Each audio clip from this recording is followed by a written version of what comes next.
মামা দোকানে কি কি আছে দাও তো আমাদের জট না। হ্যাঁ আজকে অনেক ক্ষুধা লেগেছে। চল তাহলে সবকিছু খাইনি। আরে পাগল, সব ক্যামেরাবি, বাসায় যাবি না? চল তাহলে কে দিয়ে বাসায় চলে যাই। আমরা আজকে কি স্কুলের রেগুলার ক্লাস করব? হ্যাঁ করতে হবে, না হয় আব্বু আম্মু মারবে। চল তাহলে পড়াশোনা শুরু করি। আচ্ছা আজকে শাড়ি পরা কি দিল? যাই দিছে, পড়া শুরু কর। কি করবি এখন? আচ্ছা অঙ্ক কর। কালকে সাড়ে কতগুলো অঙ্ক দিয়েছিল, তার মধ্যে কল তো দেখি। গণি অঙ্কগুলো পারবি? তুই করে দে অঙ্ক।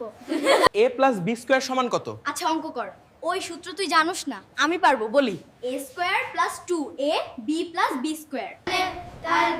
আজকে অনেকগুলো সূত্র মুখস্থ করতে হবে। সব সূত্র একসাথে মুখস্থ করতে হবে, যে কোনো প্রকারের সূত্রগুলো মুখস্থ করতে হবে, নাইলে আচ্ছা চল।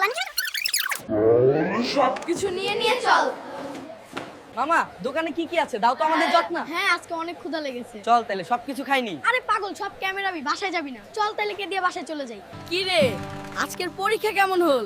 আমার তো সব কমন পড়েছে। চল নীরব স্যারের দোকানে সিঙ্গারা খাই।